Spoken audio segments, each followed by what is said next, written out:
One day before my US CMA examination, I was wondering if my preparation was going to be sufficient to pass the examination, and I was wondering how difficult the actual exam questions would be compared to these different study materials out there.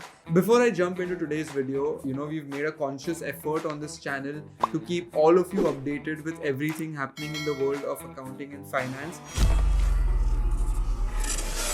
How difficult now are the exam questions compared to your study material, right? So the way I would answer this question is, of course, I'm aware that you all probably know that there are 100 MCQs in the exam. The way I would answer this question is, I can make a 50-30-20 split out of these 100 questions. What I mean by this is, on average, out of 100 questions, you will have 50 questions that are relatively easy for you to solve.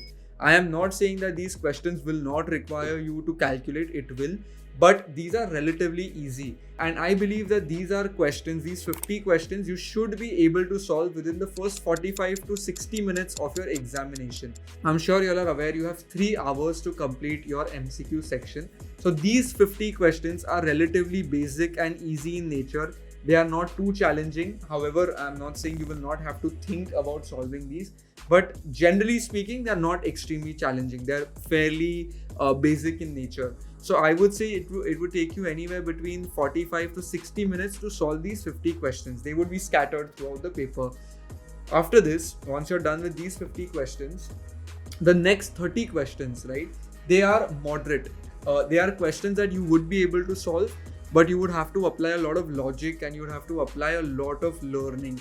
Everything that you've learned, you've basically fused it together to solve these questions. Again, these 30 questions you should be able to solve if you've prepared for the exam well enough. But I would say these 30 questions will take you about another hour to solve. So in the first hour, you solve your 50 questions that are basic or moderate. In the next hour, you solve the next 30 questions that you can solve, but that require you to think and really focus on those questions. Now, once you're done with these 80 questions, you're left with 20 questions. And these 20 questions are what I would call complex questions. These questions, oftentimes, you will probably be a little clueless about what you should do with these questions.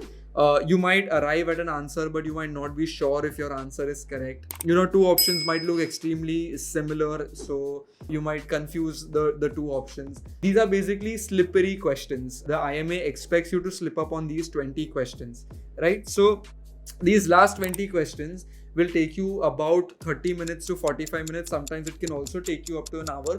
But what I would recommend is be more confident about your first 80 questions.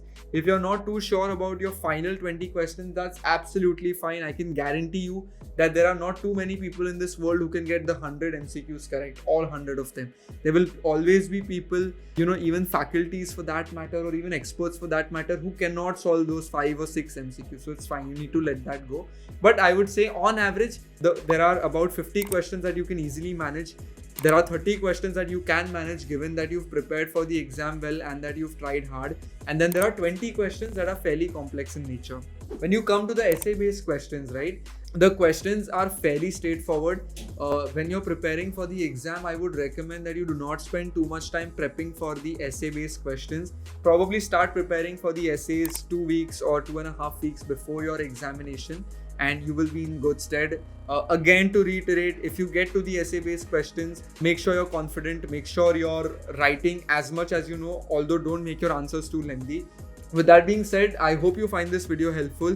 Remember the 50-30-20 tip whenever you're practicing mock examinations. Make sure you follow this trick and you can scour through the different questions to ensure that you answer the 50 questions perfectly well first, and then the 30 questions, and then the 20 questions, and it will put you in good stead. Overall, to final assessment, the questions that you face in the exam will be pretty similar to your study material, no matter what you use. It could be Becker, Wiley, Climb, or Surgeon that we provide at Zell.